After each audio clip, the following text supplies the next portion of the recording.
Hello and welcome to Communicasia TV on the Intelsat stand, talking to Terry Bleakley.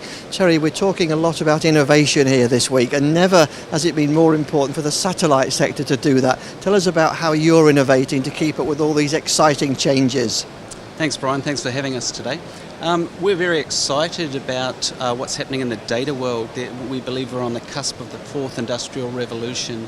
If you look at mobile data traffic in Asia Pacific, between now and 2021, Cisco predicts it's going to increase sevenfold.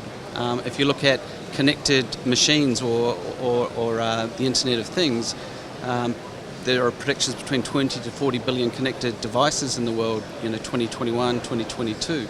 So there's a need to become relevant in this new world, which is going to be very data hungry. These connected devices will need access to communication, and how will they get them when they're in remote locations? So we, as a satellite industry, need to become relevant in this new world we see, and to become relevant, we've got to innovate. We've got many people who are interested in the satellite space. We've got Richard Branson investing in OneWeb, which is a new LEO constellation. We've got Jeff Bezos from Amazon doing rockets that can launch satellites. We've got Elon Musk involved with SpaceX and another LEO constellation. So there's a lot of entrepreneurs who everyone knows that are interested in this area, and a lot of change is happening. We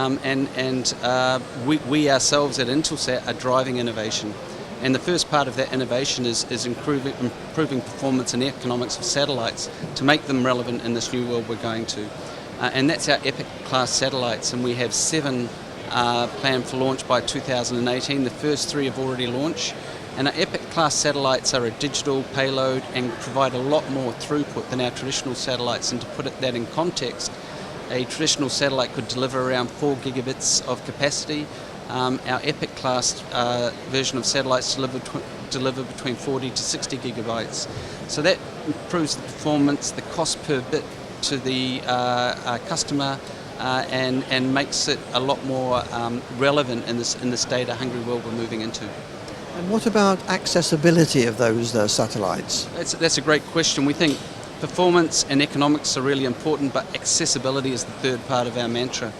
And traditionally, satellite is cumbersome. It's installed by satellite experts, and we need to make that smaller and simpler, and just to be part of the node of the network, and just to fit in. And around that, we're doing a lot with antenna designers and antenna technology.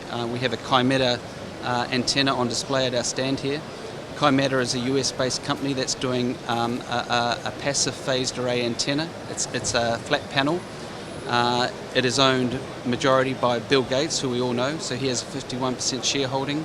Intelsat is the second largest shareholder in that organisation.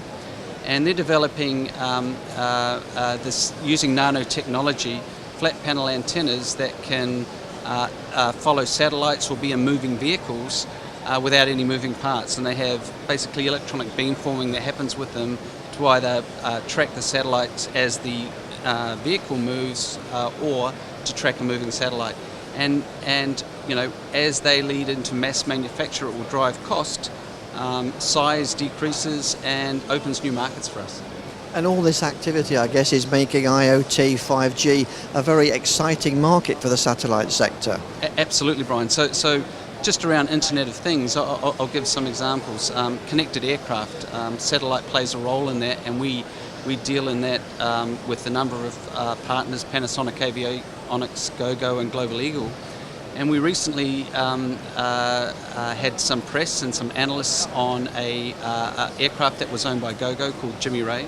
And on the 10th of May, they did a flight using our new Epic capacity, IS-32E. And it was using Gogo's new 2KU antenna, which was a phased array antenna, a flat antenna. And it was using a Galat modem.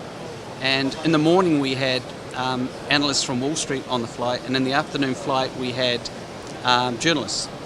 And it's interesting to notice the different habits of the players. So in the morning, with the analysts on, they're all downloading.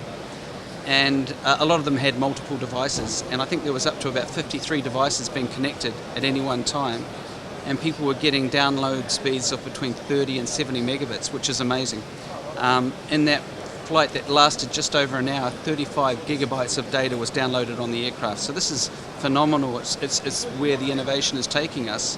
it used to be a bastion where we could escape, but now it's somewhere where you can truly get broadband activity. It was interesting because in the afternoon when the journalists were on, they weren't so much interested in downloading. They wanted to upload back to their news centre to show a live broadcast, and we had multiple people doing FaceTime back to their centre showing, hey, well, we're doing this from an aircraft, and they were getting up to 5 megabit uplink speed. So really, really exciting with what high throughput, innovation and antenna design is doing to this world we're going to move into. It's a really exciting time, isn't it? Listen, thank you very much for talking to us today. Thanks very much, Ryan. Appreciate it.